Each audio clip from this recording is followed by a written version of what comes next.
Hey guys, I wanted to do an encouraging video about Amazon, and you may have to read between the lines a little bit to see where the encouragement comes from.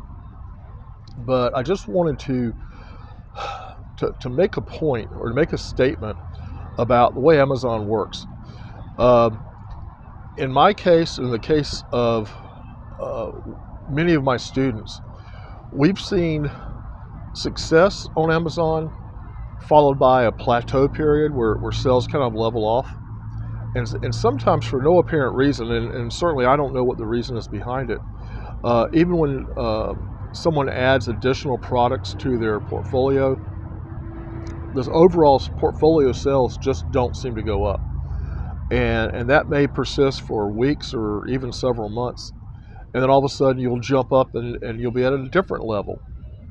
Uh, again, we're dealing with Amazon here and what they do with their AI and their algorithm.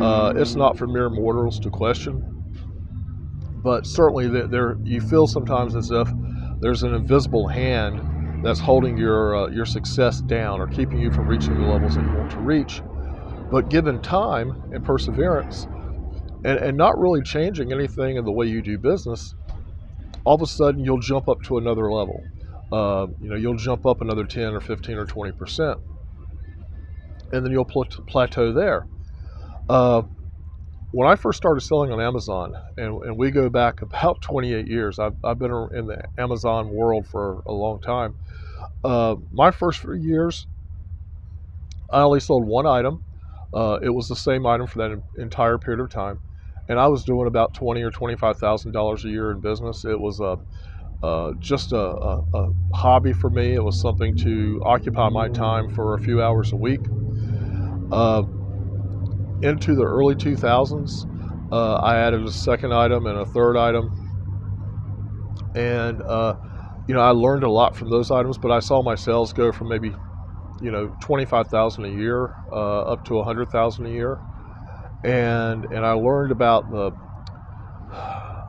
the need to have products that were somehow related to each other, because that way when a customer bought one of your products, it was highly likely that they might buy a second or third product from you if those products served their needs as well.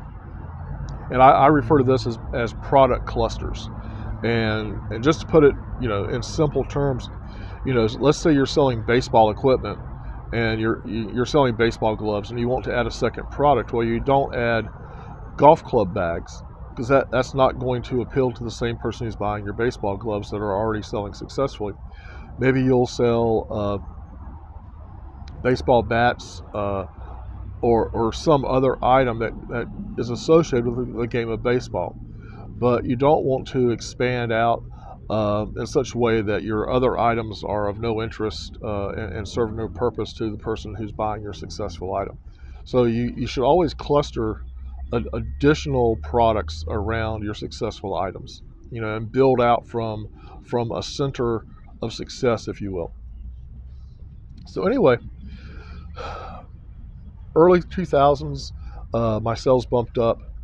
Around 2010, I started paying attention, and I started applying some of the lessons I had learned and really thinking through it in a professional, business-like manner, and just taking it more seriously overall.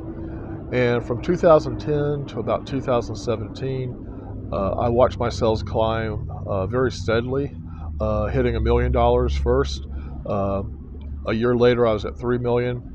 And by 2018, I was high $7 million, low $8 million range. And it plateaued there for a couple of reasons, and for a couple of years also. But I was doing a consulting contract with a large multinational company. I was traveling a lot, so I didn't really put much time into it. But yet, I was fortunate to have plateaued, if you will, at such a high level. My sales remained relatively steady during the 2017 to 2020 years. And, then kind of a combination of, I'd like to think there was some business skill involved here, but I think also a lot of it was luck. I decided to venture into a whole new area for me, different than other products that I was currently carrying. And in 2019, I went to China twice, to the Canton Fair, both April and October. And in April, I looked at different products, got some ideas. In October, I went back to the companies that were manufacturing the products that I had an interest in, and we worked out a deal. And it just so happened that those products were kind of in the home office space, if you will. So I bought multiple container loads of home office equipment and home office, home office equipment, we'll leave it at that, things that one would use in their home office.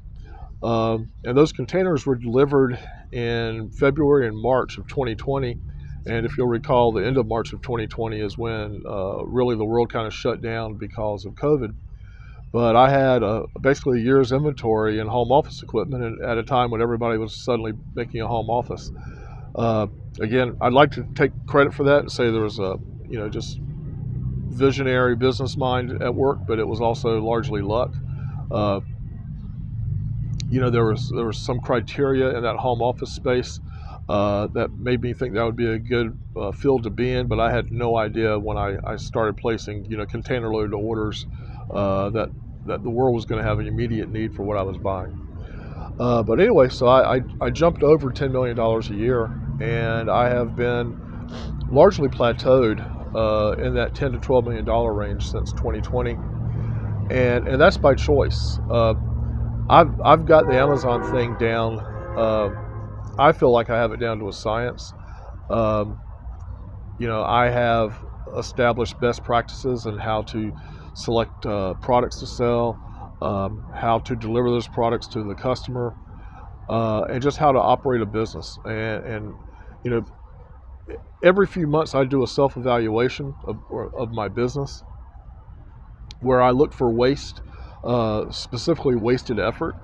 And I have been able to hit $12 million with 2 employees, and that's it. I employ some VAs in fourth quarter to handle any phone calls or things of that nature that come in, emails and phone calls. But day-to-day operations is me and 2 employees. 1 employee handles any returns we have, because even though I have a low return rate, when you're doing $12 million in business, you are going to have some returns, and he processes those returns. And I have an office manager who, 9 months out of the year, she answers the phone and responds to emails, and I handle the product selection and the marketing, the PPC campaigns and off Amazon marketing that we do. So you can build a substantial business and do so with a lean crew, if you will, without incurring a lot of overhead. And but the point is this. This is really my original point in making this video, is that I've had students hit $1 million, and for most of them that meant they were actually netting more than they had ever made before in their life. They're looking at $225, maybe even $250,000 a year. Some of them have done better. They've done really high profit margin products. So some of them on $1 million in sales, some of them are looking at something like $400,000. But I've had several students just walk away from Amazon when they could not get over a hump. They're stuck at $1.5 million. They're stuck just under $1 million. They're stuck at $2 million, and it goes on for 6 months or a year, and it seems like they can't get over it, and psychologically they just can't handle that, even though, again, they're making more money than they have ever made in their lives in most cases. And the psychology of it is really interesting to me, because these people, if they weren't working on Amazon, they would be in a corporate job somewhere. They'd have very little control of their life. They'd be working as hard or harder in that corporate position and making substantially less money than they're making selling on Amazon.